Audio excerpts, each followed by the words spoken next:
I'd like to start with an acknowledgement of country. I acknowledge the Gadigal and Wongal people of the Eora Nation from whose lands this event is being broadcast today, and pay my respects to their elders and storytellers, past and present. I also acknowledge the traditional custodians of all the lands where you're joining us from today as well. Feel free to make your own acknowledgement of country in the chat box if you'd like to. And our guest today is Lex Hirst. Lex is the publishing director at Pantera Press, an imprint of Hardie Grant that publishes unputdownable, culturally vital books. An occasional literary, arts and ideas event programmer and former board member of Sydney Arts Management Advisory Group, she's currently deputy chair of the National Young Writers Festival Board. An editor by trade, Lex loves books that refuse to let you go long after you put them down and is always on the lookout for stories that make you think and feel deeply. Welcome, Lex. Thank you. Thank you for having me along, and thank you to everyone for coming along today. I'm in Sydney as well on Gadigal land and really excited to talk to you all about publishing. That's great. Thank you. So to kick off, can you tell us a little bit about how you got into publishing? And was that something that you saw yourself doing when you were growing up? It's definitely something that my parents saw me doing. I was the classic English kid at high school, and it just took me a while to come back around to that as an idea. So I did actually languages at uni. I did French and Spanish in the end, which I think was an attempt to do something that sounded a bit more exciting and give myself an excuse to travel a bit. And it was only when I was, and I ended up doing a few things that were adjacent and learning about the English language through these other languages, because I'm very much part of the generation that didn't get taught sort of structured grammar or sentence structure or, anything along those lines during high school. So I think all those years were put to good use. And I ended up teaching English as a second language so that I could travel a bit more. And it was only when I finished my honors in Latin American studies and spent a year over in Mexico trying to figure out what to do with my life that I sort of returned to what my greatest passion had always been, which was just reading in English, and came back, did a master's of publishing, got an internship at Penguin Random House, and it's kind of just continued on from there. But I remember calling my parents from overseas and saying, I think I want to be an editor. And they were like, yeah, obviously. We told you that when you were 14. So I guess the lesson is listen to your parents, or maybe you can't listen to your parents until it's the right time.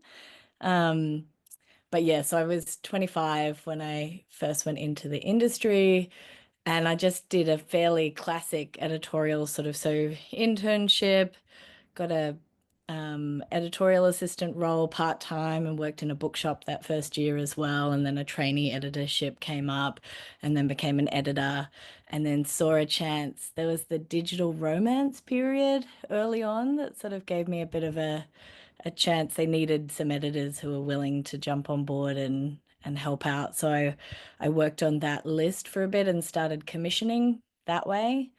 And that sort of gave me access to all of the meetings that I had been sort of so curious about. I'd always had a sense that finding the stories and working with authors in that way was something I wanted to do.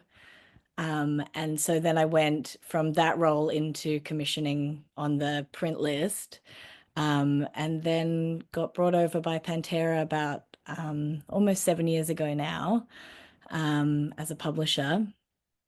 And then we grew the team there and I became the publishing director. And then we got bought by Hardie Grant at the end of last year. And so now we've shuffled over there. And that's kind of where you find me now, as the publishing director within one imprint, within a much bigger, still independent publishing world. So yeah, that's the trajectory so far. That's great. That's great. And so thinking about your experience going into those meetings and finding stories and stuff like that, obviously you must have loads of manuscripts crossing your desk all the time. What are some qualities that make a story stand out to you and capture your attention? I've always been very voice driven with stories. I think that there's always, like, I think every publisher and every reader has something slightly different that's the first thing that naturally grabs them. And I think to me, sort of opening a book and being drawn in by voice is something that will always appeal to me.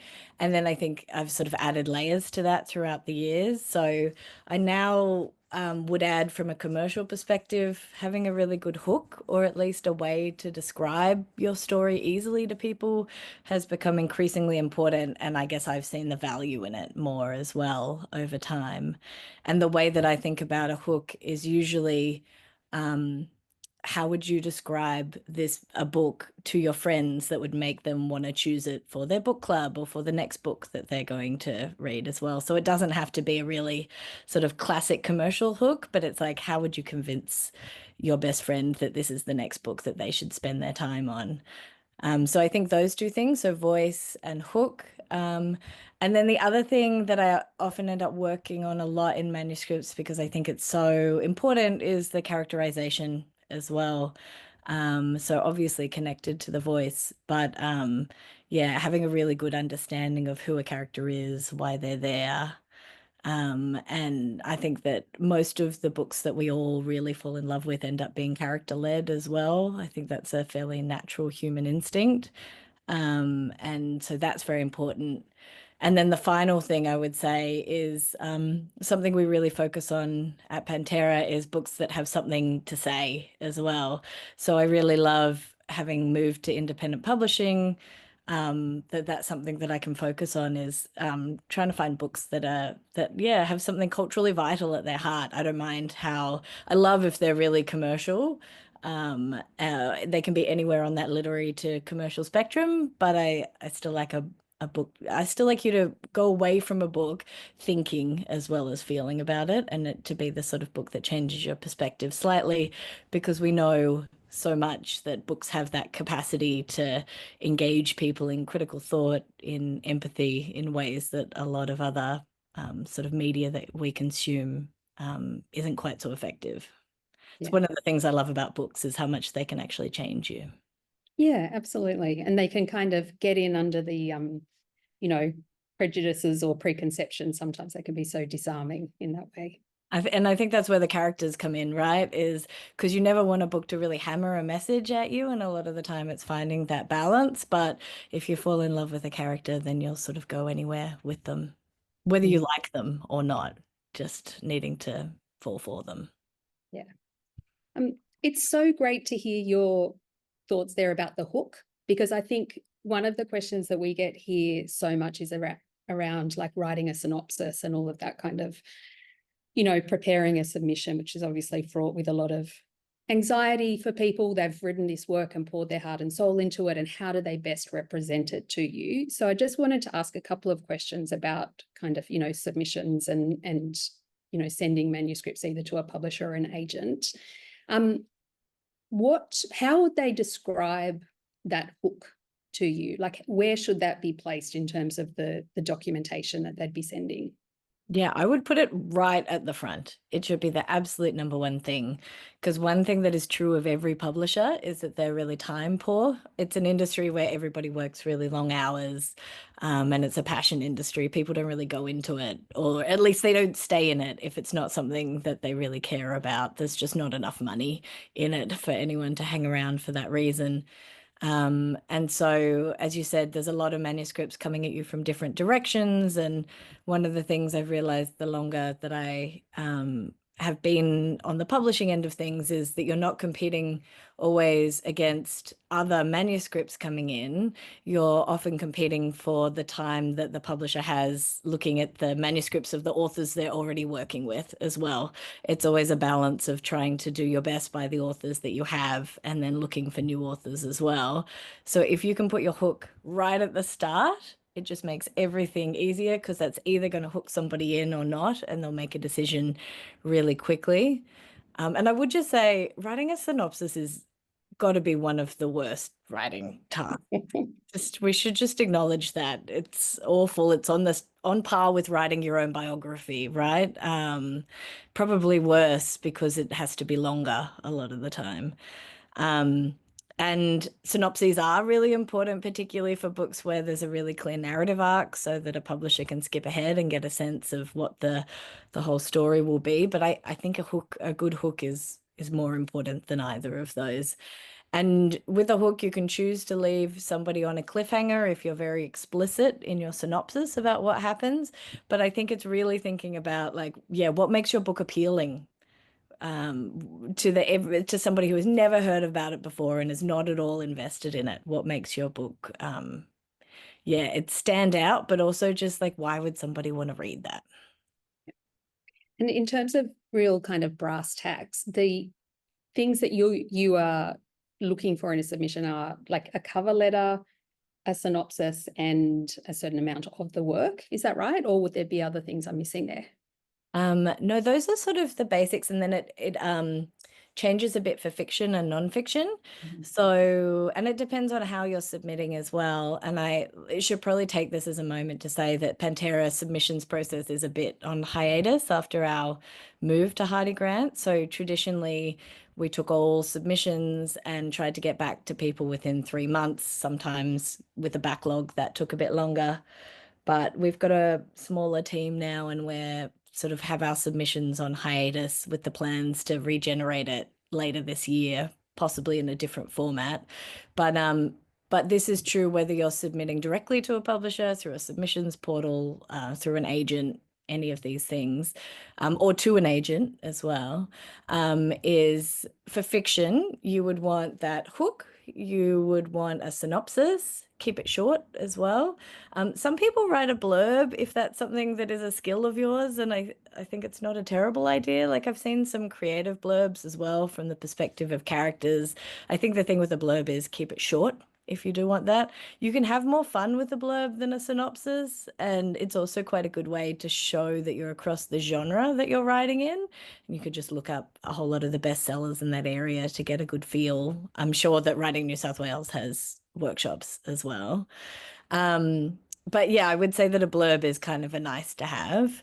But for fiction, at most places ask for the whole manuscript, or you could send through 3 chapters, but they won't want to read it unless they know the whole manuscript exists as well. And I think you're probably safer sending the whole manuscript, because a lot of the time the company won't have a chance to get back to you before making a decision about it. And that certainly, we've always asked for a full manuscript for that reason. And your biography as well. And I think it's worth saying that, yes, the biography is also really painful to write, but also worth putting as many facts in as possible, because often from the biography, the team is surmising marketing and PR angles as well, and just getting a sense of how you will be as an author presenting this work to the world. Some people also include marketing and PR points if they are somebody who has connections in the industry. I think that's a really good idea. If you are in a writing group that you know will support this, if you've won awards, writing awards, any publications you've had, anything adjacent to publishing and writing is great to include as well.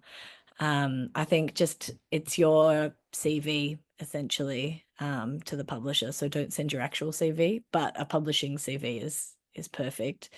So that's for fiction. And nonfiction is very similar, but you don't need to have the whole manuscript. So usually for nonfiction, you would need at least one great chapter, probably an introduction and a chapter if you haven't got a relationship with this publisher already. And you would want them to be in really solid shape so that the team can surmise the tone and the voice and the style from what you're writing. And then on top of that, a really good chapter outline as well. And a chapter outline can be as detailed as you want. I think the more detailed, the better, but often a way that when I'm working with people on nonfiction for the first time, I look at it is break your work down into chapters. So about 8 to 10 is fairly standard. You can do more or fewer than that, of course. And then underneath each one, a little blurb that describes what's going to be in that chapter, and then ideally dot points detailing exactly how the different stories, anecdotes, ideas that are going to be in there as well.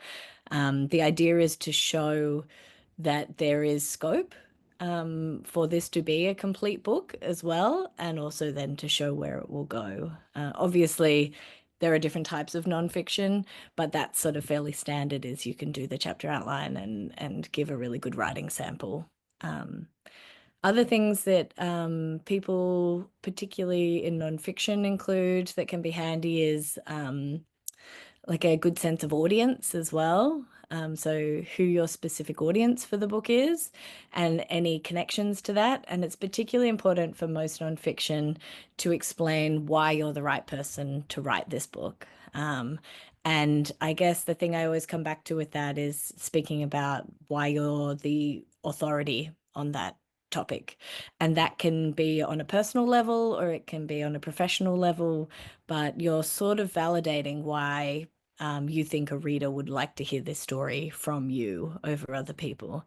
And obviously there are examples with nonfiction where it's just the beauty of the writing and the story that will overcome. But for the vast majority of nonfiction, it's becoming increasingly important to have a platform of some description, which is always depressing to hear, but true.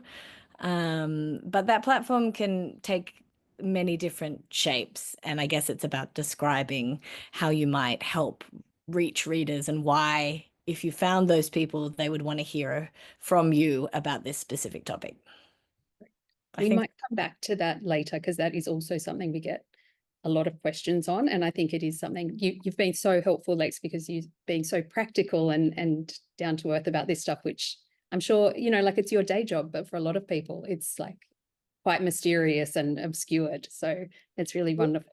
I do have a tendency to go on, so tell me if I'm No. going into too much granular detail. But No, I mean, people can tell us in the chat if they don't agree, but I think probably they're finding this incredibly helpful. So thank you.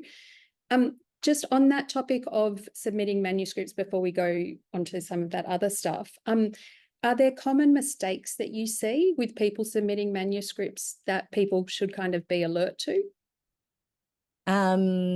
I think not submitting enough information is a big one. I think being succinct is helpful. And I think never shy away from dot points or really sort of making it a very tight sort of document. But I do think including as much information as you think might be relevant is, definitely what you don't want to do is leave people guessing too much, because it's taking a chance out of your day to reach out to somebody for more information as well.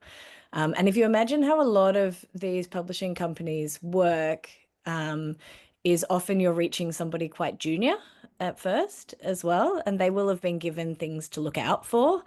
And they'll only escalate it to the people above them if they actually can explain why that manuscript is worthy of their attention a lot of the time as well.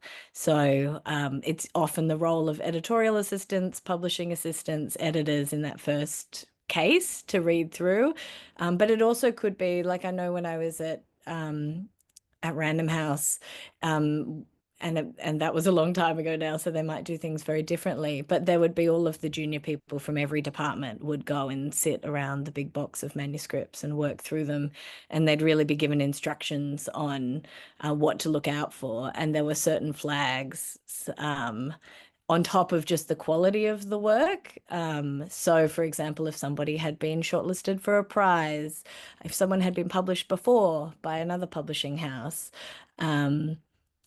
what else? If somebody had like quite a large platform, and all of these things would just be an extra tick against somebody's name. So I think just like adding as much as you can, because you're never sure exactly what is going to be the thing that tips your manuscript over into finding somebody else. Great. I'm trying to think of other things that I do think that like sending in a manuscript before it's ready is one as well. I know how tempting it can be when you finished a first draft, or maybe you feel like you've got a really solid plan as well for where a fiction piece will go. But I think just keeping in mind that often publishers will only read things once. They just don't have time often to go back to projects unless they can instantly see a huge amount of promise. They're usually saving that time to go through the manuscripts of the authors they already have on their list. If you imagine, like, for every book that a publisher will have on their list, they're usually reading that book 5 or 6 times before publication. So it's rare for them to go back to a submission and read it again, unless they've got to the point of giving you really detailed notes, in which case they obviously want to read it again.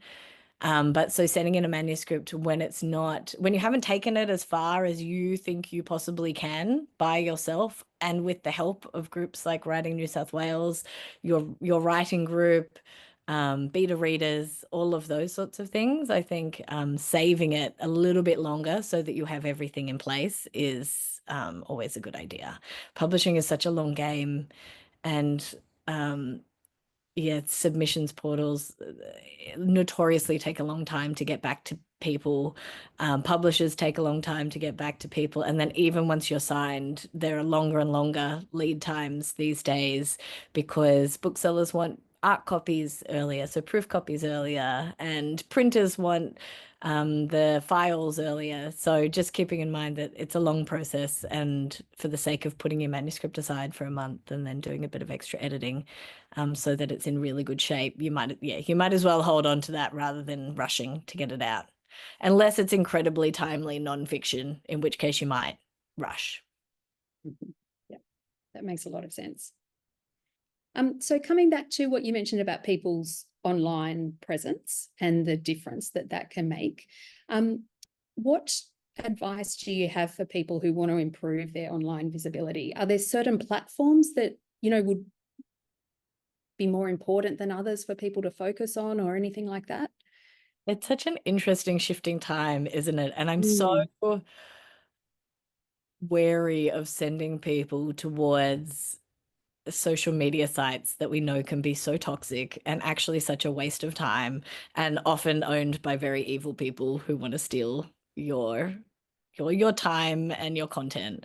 So I think a caveat is always important. And I also think that if you are not someone who naturally enjoys engaging online, you're unlikely to do it in a sustained way. And that's really how you grow an audience online.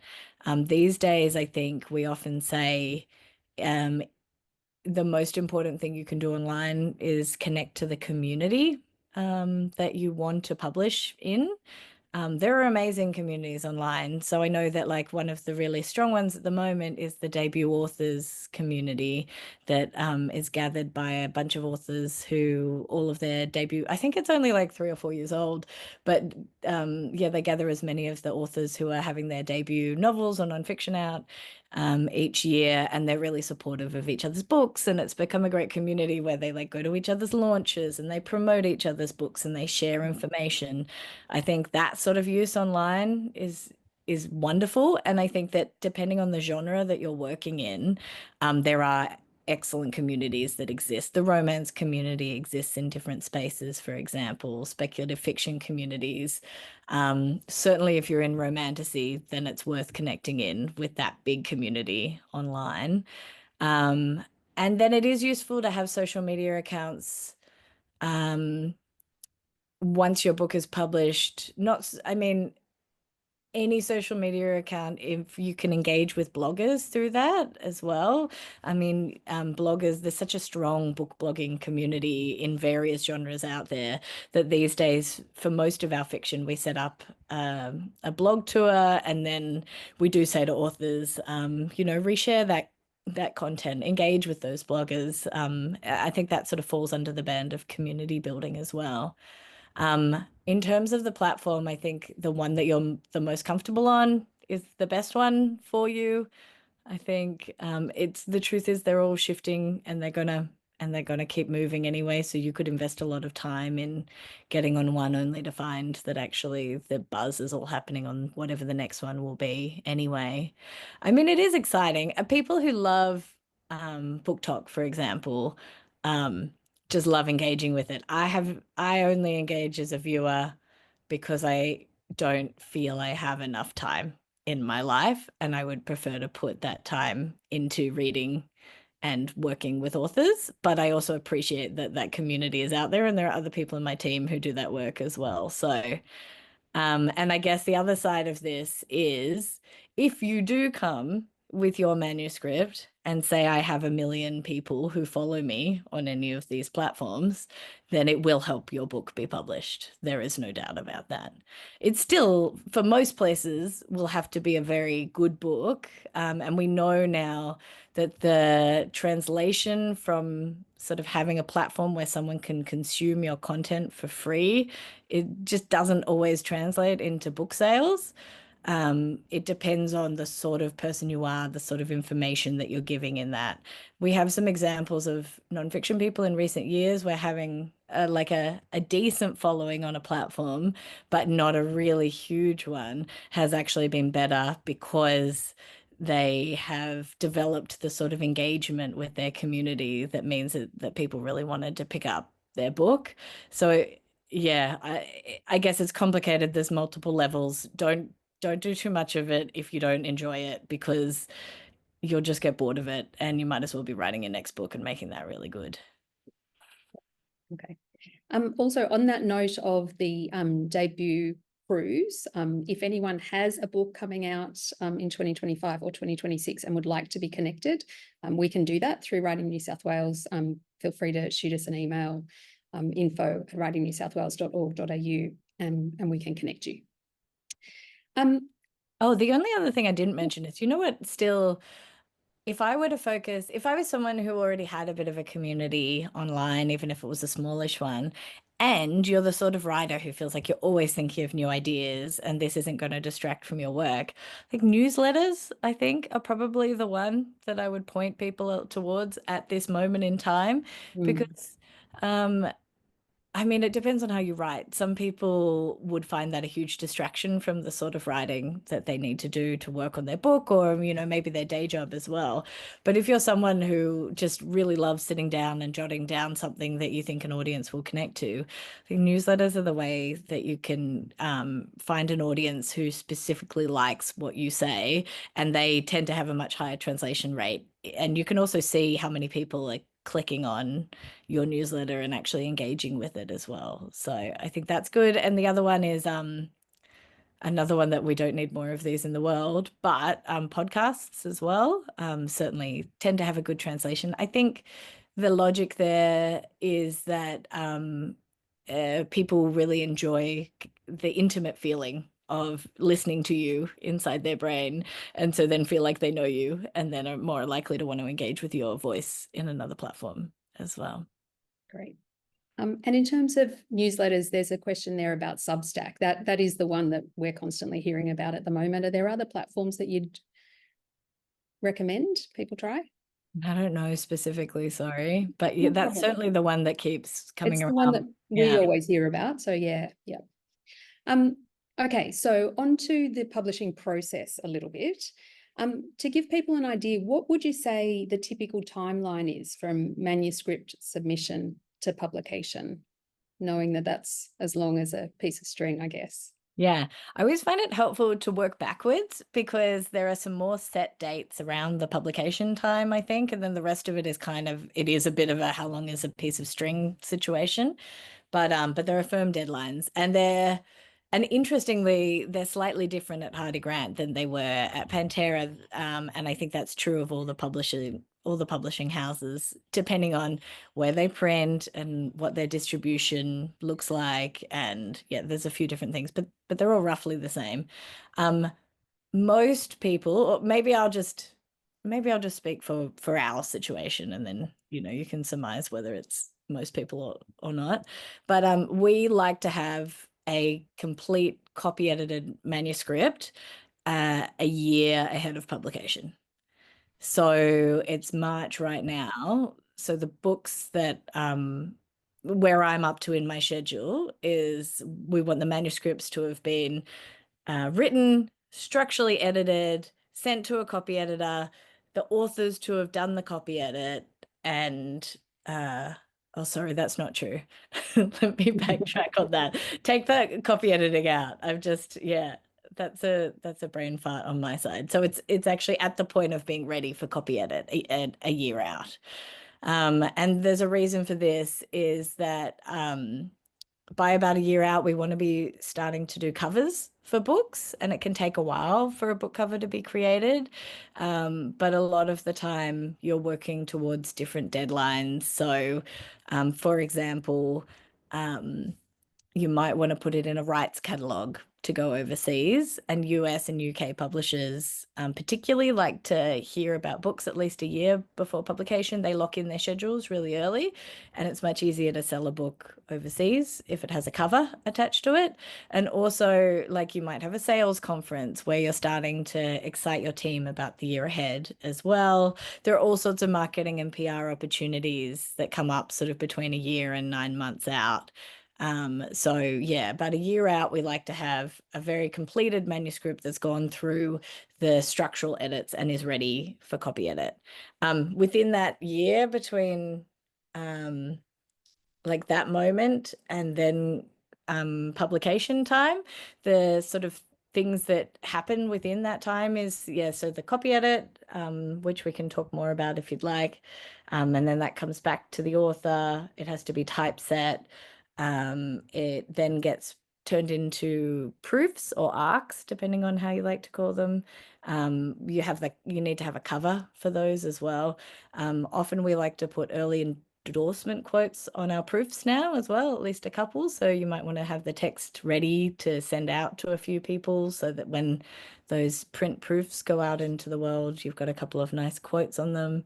Or there's proofreading after that, and then that's all before you send the book to print. And we send our books to print between 3 and 4 months before they get published.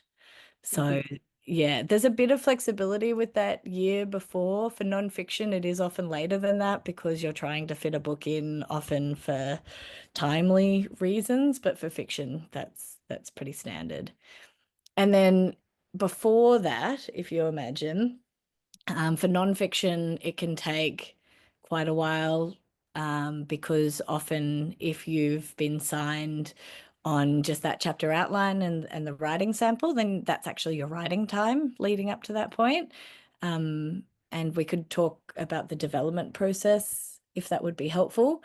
And then for fiction, there's also that's just the time where there would be structural notes and some back and forth between you and your publisher or your commissioning editor as well.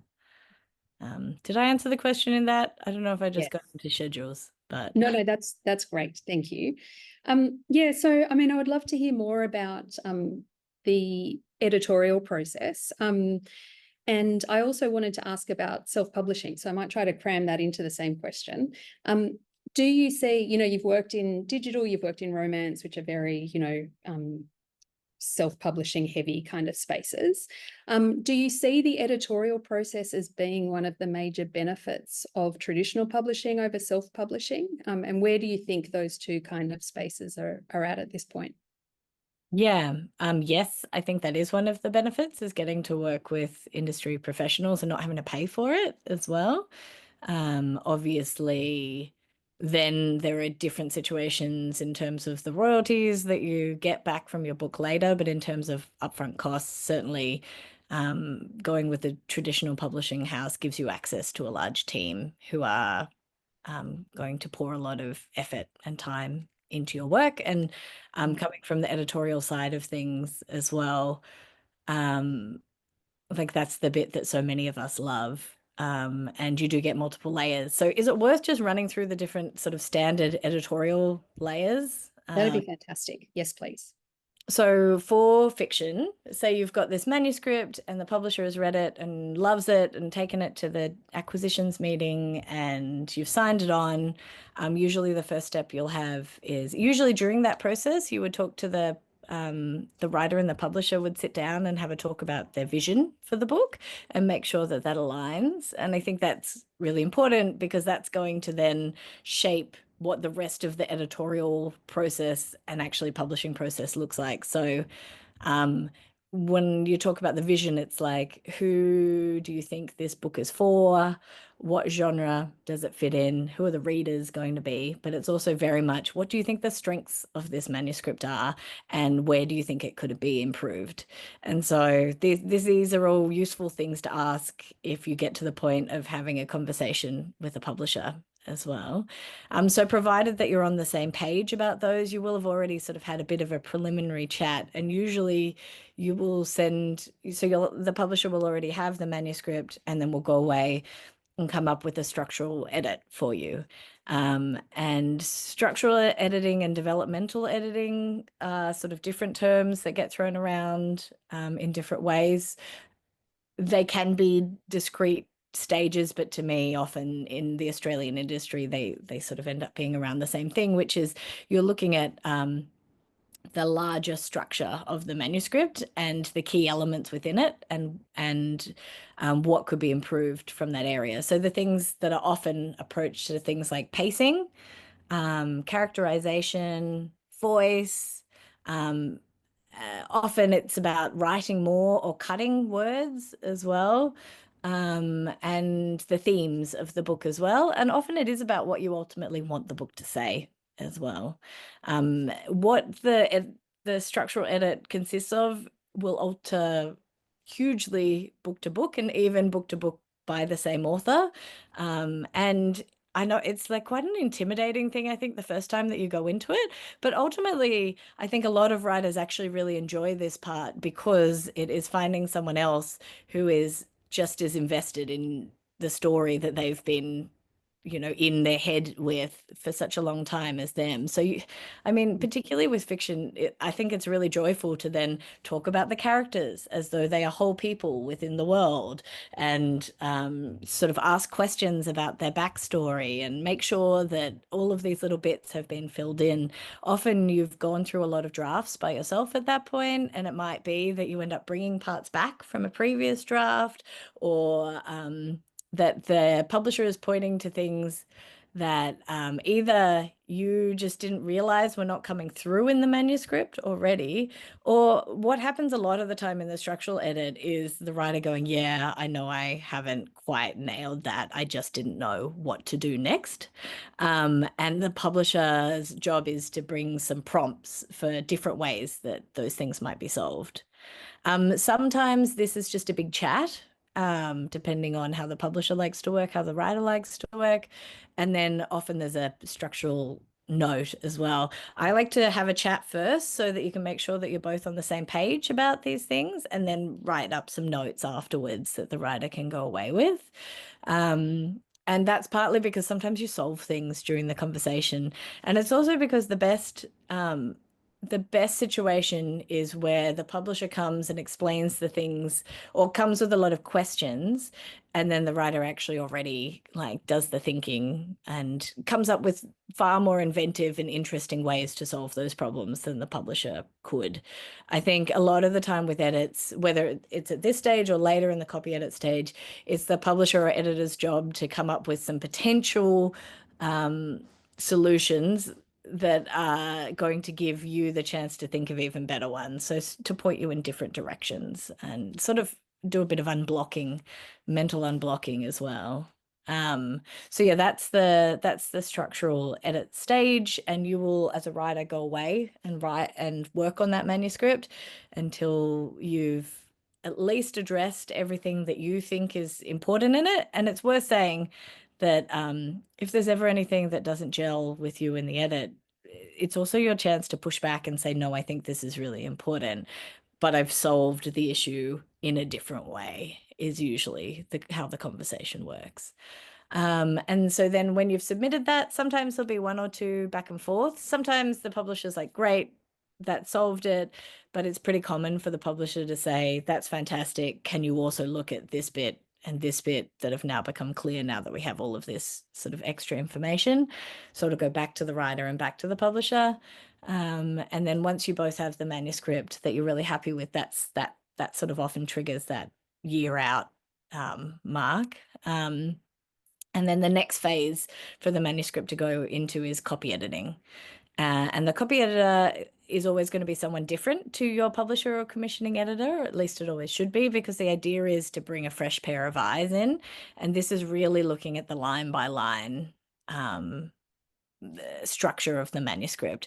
So it's looking at it at a paragraph level, and also just literally every word and every line, making suggestions for things that could be said in a clearer way, making sure there's consistency, looking out for repetitions, looking out for gaps in the manuscript. It could actually just be suggesting, like you often see the comment NQR, which just means not quite right. And that's like pretty common just going throughout, is that like you've almost nailed it there, but I think you can do better with it. And my favorite copy editors will always suggest a solution, once again, for you to either just immediately take on, or for you to turn into your own words, just to get you thinking as well. And I think that like that is that's a great chance to work with somebody who brings a completely different perspective to the text as well. And I think the trajectory that I've experienced of how writers experience the copy edit is, it's daunting at the start, then they get into it, and if it's a copy editor whose comments they enjoy, then usually they quite enjoy the process, because you're usually a word person and you like being challenged. And then about 3/4 of the way through you think, oh, I can't do any of this anymore, and I'm so annoyed because this person keeps pointing out all of my tiny flaws and I don't care, couldn't they just fix it? And then by the end of the edit you think, yes, that is in much better place than it was before, and I harbor some remaining resentment towards this person, but I actually really appreciate it. I would say that is the arc that I have mostly noticed. And my favorite freelance copy editors will write a note as well, explaining what they thought were the strengths, and then the areas that they have made the most suggestions on as well. And they're usually glorious people who, yeah, I always feel lucky to work with. There are certainly copy editors who work in-house. We work with a lot of freelancers, mainly for two reasons. We're a small team, but also because it allows you to really specialize with the person that you're working on, and make sure that you've got somebody who brings a couple of different layers to it as well. So that's the copy edit, and then that all of those changes in the manuscript will be tracked in Microsoft Word, so you will not miss anything that has happened to your manuscript, and you then get the chance when you're reading through it to say yes or no to those changes and to make more changes. And the changes, depending on the copy editor, some will just write a lot of them in comments on the side, and some are more interventionist and write it into the text. But either way, I think it's important to know it's up to you how much of that you take on. The thing I always ask my authors to do is, if you find yourself saying no to a lot of it, if you can just explain yourself in comments, then that allows the publisher to then sort of try and find a balance between the two, and try and figure out what's going on there as well. And a lot of the time we say in editing, the only things that are incredibly firm from the publisher's perspective is anything that is legally dubious. And other than that, most things are sort of up for discussion. And so when you've handed that back in, you'll then have a discussion with either the editor or your publisher about the copy edit, about anything remaining where you've asked questions that might go back and forth a few times. And then you have a beautifully clean, edited manuscript. So that's the point where most publishers will create proof copies. I'm aware I'm talking a lot, so, and I could see some questions, but I'll just quickly wrap through the last bit of the edit. So that's the text that the Word doc will be changed into a PDF document that is beautifully designed up and actually looks like a book. And that's the version that will usually go out to long lead media, to booksellers, bloggers, that sort of thing. And then it is that same text document in PDF form that will go to a proofreader. And the proofreader will be a third person with another fresh pair of eyes, and their job really is to pick up mistakes at that point. So that can be formatting mistakes, it can be typos, anything left over from the copy edit. So I think worth saying that the proof copies do often have typos in them. They do often have little bits and pieces that are missing, which I know can feel a bit daunting as a writer, but know that the people who are reading that sort of thing are not people who worry about that. And it's very normal for these things to be picked up in the proofread.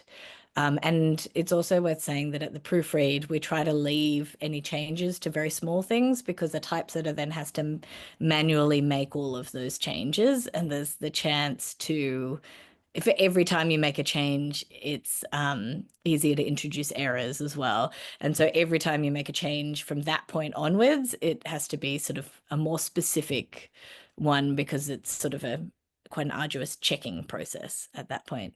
But so the proofread should come back to you.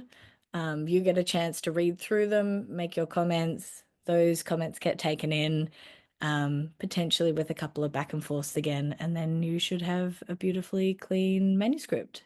And I guess the only thing that hasn't been added in there is usually if your doc has to be seen by a lawyer, then usually that would happen just after the copy editing phase and before it goes into a PDF, sometimes afterwards, depending on how big the legal sort of queries are.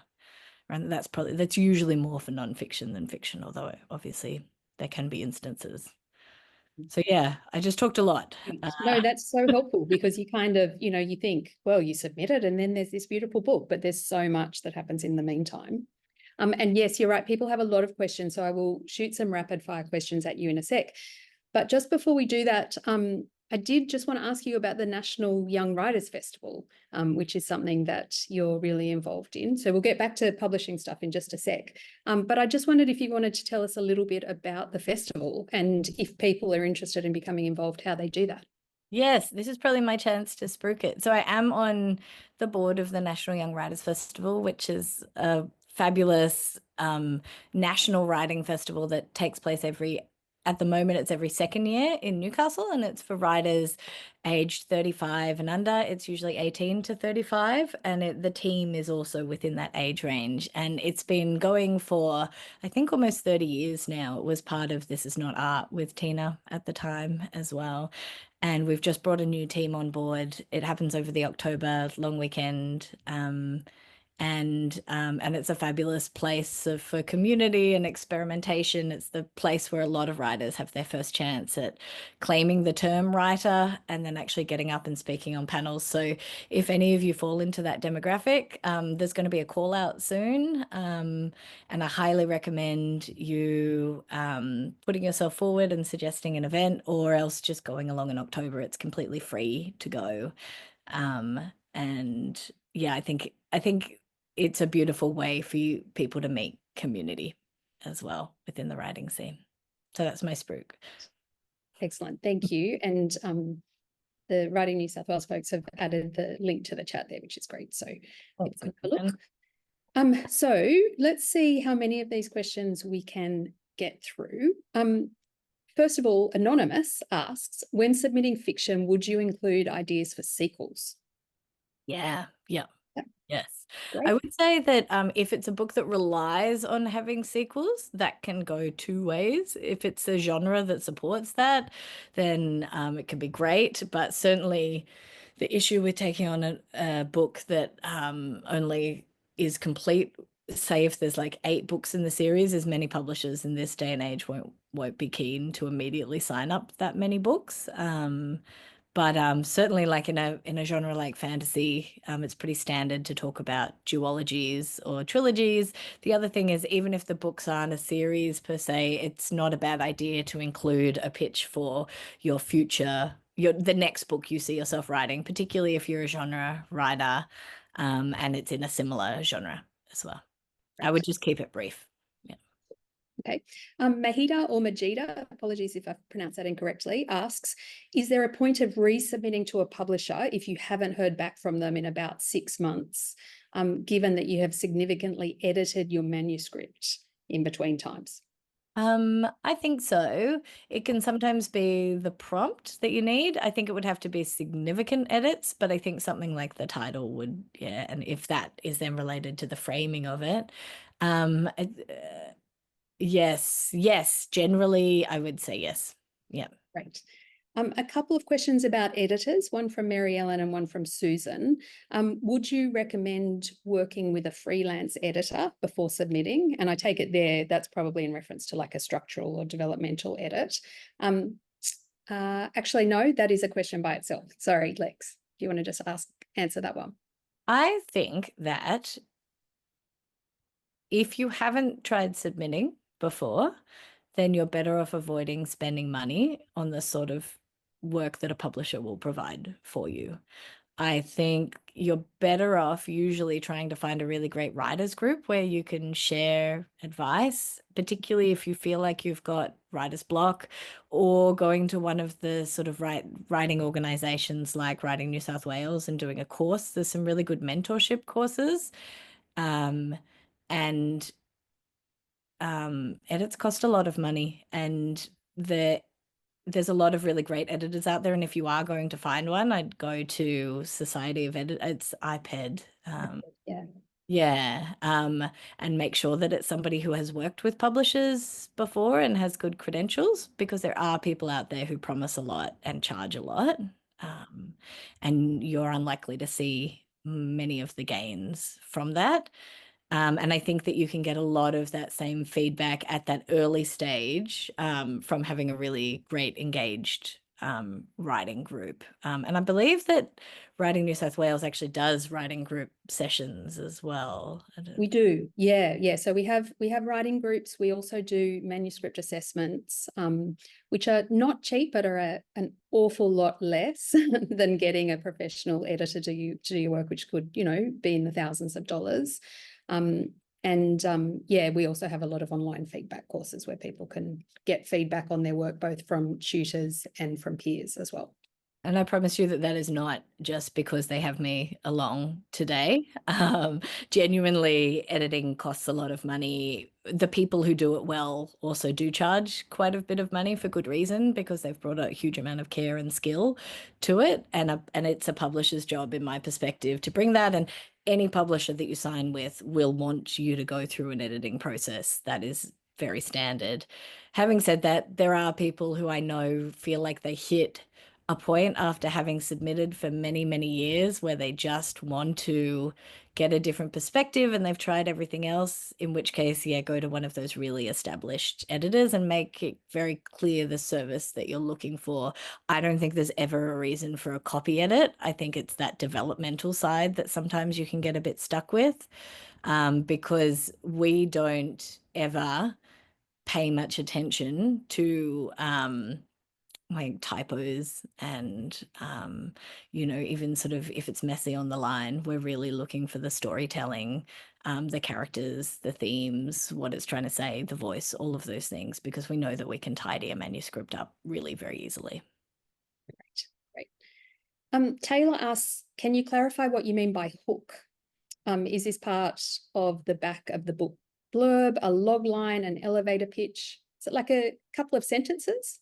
A couple of sentences, definitely. It can be shorter than that if you want. I think honestly it can look different depending on what sort of is the most appealing thing about your book. So if you've got a crime thriller, for example, then it is often quite a good idea to try a log line. But then I'd probably include an elevator pitch as well. But I think it's just trying to be really succinct with what is going to catch somebody's attention within sort of 30 seconds at the start. So yeah, about 2 lines. But I think it can look different. I think just keeping it short is the main thing. Great. Susan asks, are there any particular literary agents you as a publisher give priority to regarding the manuscripts submitted to you from them? I think that every publisher has a different relationship with different agents because of the work that they publish and the way that they publish. But it's quite a small community of agents in Australia, and most of them are great in their own way. I would say know what you want out of the relationship with an agent, whether you really want somebody who's going to help you with the contractual side, whether you want someone who's going to act as an editor, whether you're more looking for somebody as a long-term champion for your work. There are just different things that different editors offer, and they are usually quite upfront about what it is that they offer with their services as well. Great. Emily asks, regarding social media platforms, do you have a recommendation on whether it's better to build on an existing personal platform or to start new social media accounts for your writing? I don't know. I struggle with this myself. I stupidly combined the two when I was younger and then have just sort of never figured out how to transition that. I think depends on how big the following is on your personal one, probably. If you're looking at a fairly sort of modest level, then maybe just start again, and just really focus it in on community as well. I think that's probably where I'm heading eventually. But yeah, I think depends on if you're happy. Like if you want your personal one to be a private one and there's really like 50 people you want to invite to it, then maybe you do just transition your current one and then just start a new private one. You can see this is where my head is at as well. I got to figure something out. It's a challenge for all of us. Mm. Jessica asks, in a submission, is it advisable to mention that your manuscript has undergone a manuscript assessment and taken on board feedback? Yeah, I think that's worth mentioning. And if it's for somebody who's known within the industry, it doesn't hurt to say that as well. Yeah, it's definitely. Oh, the other thing I didn't mention in your submission is often people do include people who might be willing to endorse their work as well. And that can cross over with mentors or people who did manuscript assessments as well. So if it's somebody who is a writer who's known, then that certainly helps. And then in terms of the manuscript assessment, same thing. If it's somebody prestigious, then it helps. Otherwise, I don't think it makes a big difference. Okay, great.